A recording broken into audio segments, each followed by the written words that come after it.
Hey there everybody, how are you doing? I've got another Kamana deck for you this week. Since Levia got some new cards for Kamana as well and I haven't made a deck list for her yet, now is the time. Oh, also I often hear mispronounced as Levia. In order to remedy that, I found a site that has the right pronunciation of the name in 20 different languages, none of which is Levia. Let's have a listen. Levia. Levia. Levia. Levia.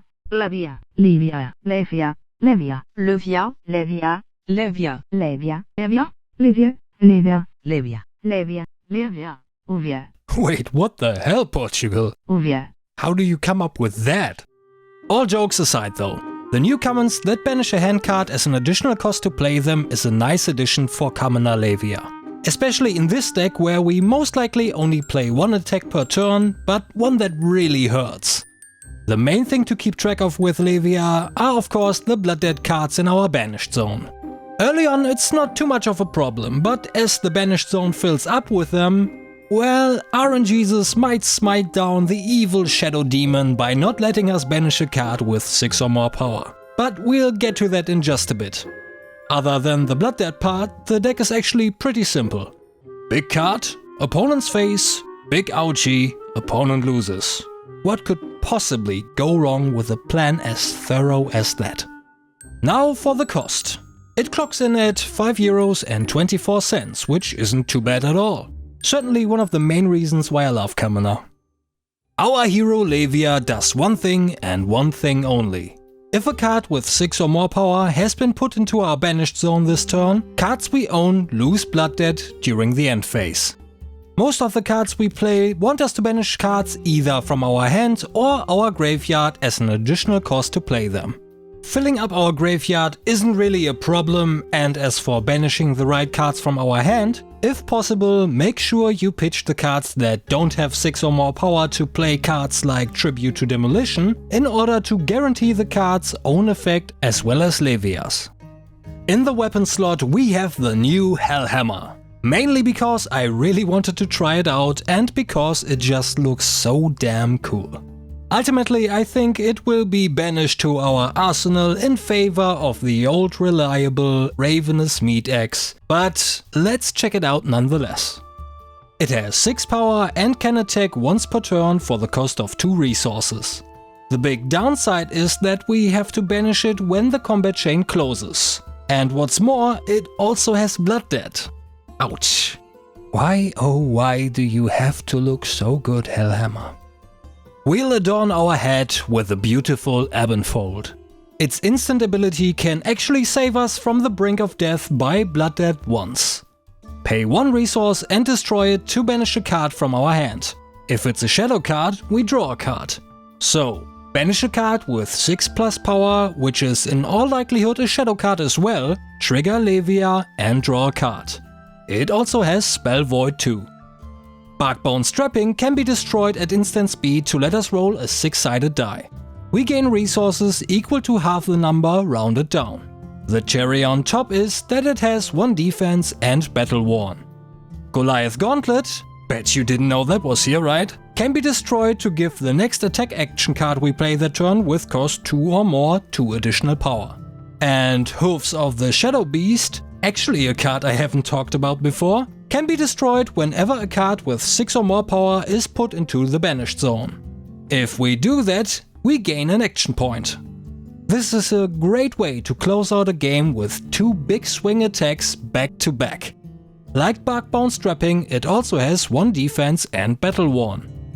In our arsenal, we have Ravenous Meat Axe, which I mentioned earlier. Once per turn we can attack with 3 power at the cost of 2 resources. Whenever we attack with it, we draw a card. Then we discard a card at random.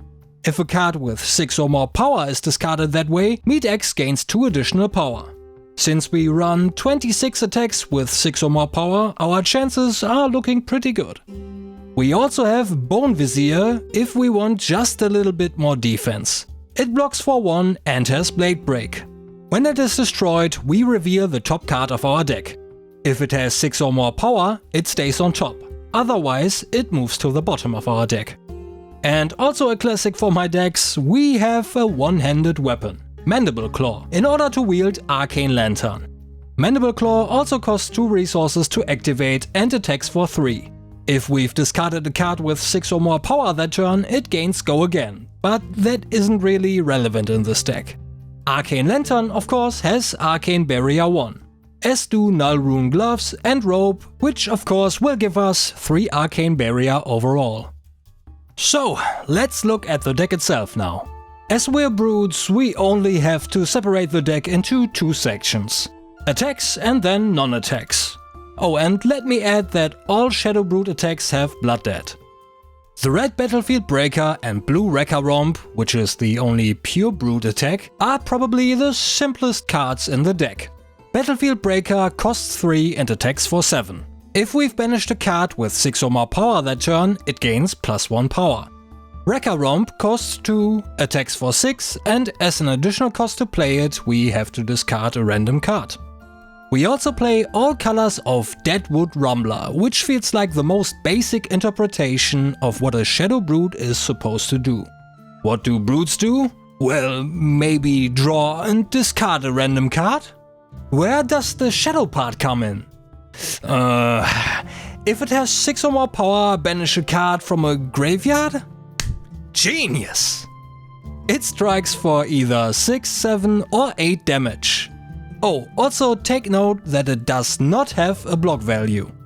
Dread Screamer and Hungering Slaughterbeast, of which we play the red and yellow versions, both cost 2 resources to play and want us to banish 3 random cards from our graveyard as an additional cost to play them.